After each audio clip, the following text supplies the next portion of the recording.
భక్తులందరికీ హరే కృష్ణ.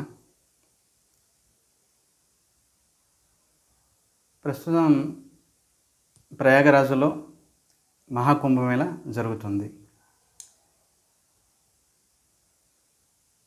ఈ మధ్యనే మౌని అమావాస్య రోజున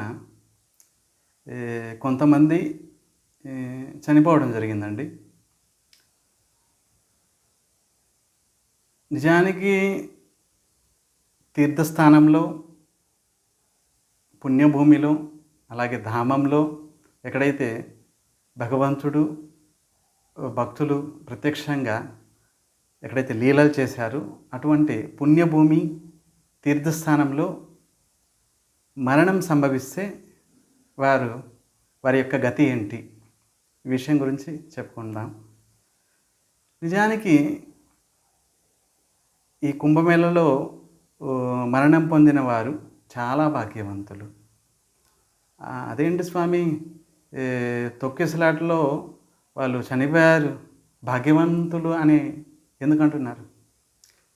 నిజానికి భౌతికంగా మనం ఆలోచిద్దాము. ప్రమాదానికి కారణం ఏంటి? రెండు కారణాలు. ఒకటి, రేపు ఉదయాన్నే మౌని అమావాస్య, తెల్లవారుజామునే బ్రహ్మముహూర్తంలో వెళ్ళి స్నానం చేయాలి అని రాత్రి వెళ్ళి అక్కడ పడుకున్నారు. ఇంకోటి, త్రివేణి సంగము ఎక్కడైతే 3 నదులు కలుస్తాయి, గంగా, యమున, సరస్వతి, అక్కడే స్నానం చేద్దామని చెప్పి ఆ ఘాటు ఎదురుగానే రాత్రే వెళ్ళి అక్కడ పడుకున్నారు. తర్వాత తెల్లవారుజామున వెనక వచ్చే వాళ్ళు చూసుకోకుండా పాపం తొక్కుకుంటూ వెళ్ళారు. ఆ తొక్కిసలాటలో మరణం పొందారు. నిజానికి తీర్థస్థానంలో మరణం ఏ విధంగా పొందినా కూడా, చంపబడినా కూడా వారికి సద్గతే ప్రాప్తమవుతుందని శాస్త్రం చెప్తుంది. శాస్త్రం ఏం చెప్తుంది? గోగుణౌ వాపి చ చాండాలో దుష్టో వా దుష్టచేతన బాలగాతి తదా విద్వాన్ మ్రియతే యత్ర వై యథా సవై చతుర్భుజ భూత్వా వైకుంఠే వసతి చిరం. శాస్త్రవచనం అండి. నిజానికి నేను ఇలా చెప్తున్నాను, మొన్న మరణించిన వారందరూ కూడా భాగ్యవంతులు, ఎంతో భాగ్యం ఉంటే కదా అని అక్కడ మరణిస్తారు అని అంటే కొంతమంది కోపం రావచ్చు. స్వామి, వాళ్ళు చనిపోయారు, వాళ్ళ ఇంట్లో వాళ్ళు ఏడుస్తూ ఉంటారు, వాళ్ళకి ఎంతో బాధ ఉంటుంది, మీకేమైంది అని అనుకుంటారు. నిజానికి శాస్త్రవచనము ఒకసారి చూడండి.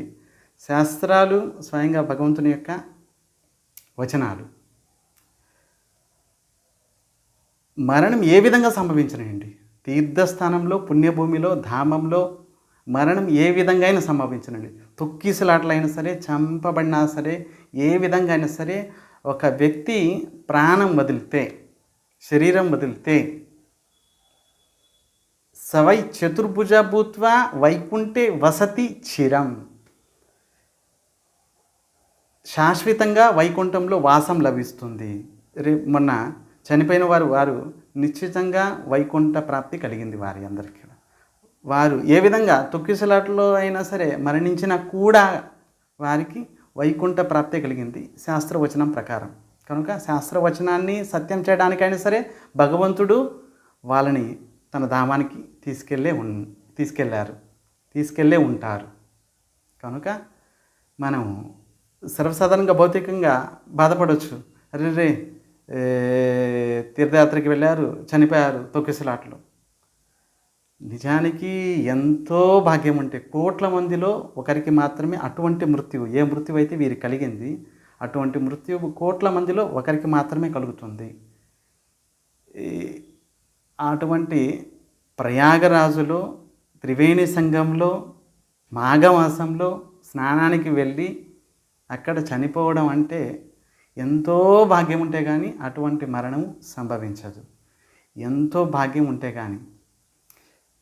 కోరి కాశీ వెళ్తున్నారు చనిపోవడానికి, కానీ చనిపోవడం లేదు. మళ్ళీ ఇంతకాలం చనిపోలేదని చెప్పి మళ్ళీ ఇంటికి వస్తున్నారు, ఇంట్లో చనిపోతున్నారు.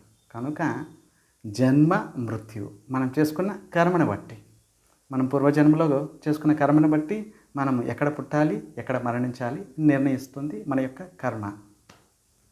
కనుక ఎక్కడ జన్మించాలి మన ఇష్టం ఏం లేదు, ఎక్కడ మరణించాలి అది కూడా మన ఇష్టం, మన చేతిలో లేదు. కానీ భాగ్యవశమున ఈ త్రివేణి సంఘంలో మాఘమాసమున అది కుంభమేళలో 144 సంవత్సరాలకు ఒకసారి వచ్చి ఈ కుంభమేళలో వారు స్నానానికి వెళ్ళి ఈ త్రివేణి సంఘం ఆ యొక్క ఘాటుకు ఎదురుగా అక్కడ మరణించారు. మరణం ఏ విధంగా అయినా సరే కానివ్వండి, తొక్కిసలాట్లో ఏ విధంగా అయినా సరే శరీరం వదిలారంటే వారు సవై చతుర్భుజ భూత్వ వైకుంఠే వసతి చిరం.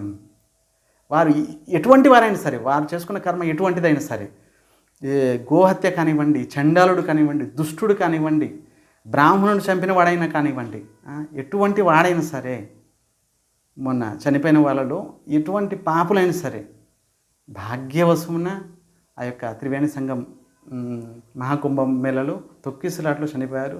వారందరికీ కూడా సద్గతి ప్రాప్తం అయ్యింది శాస్త్రవచనం ప్రకారం. హరే కృష్ణ.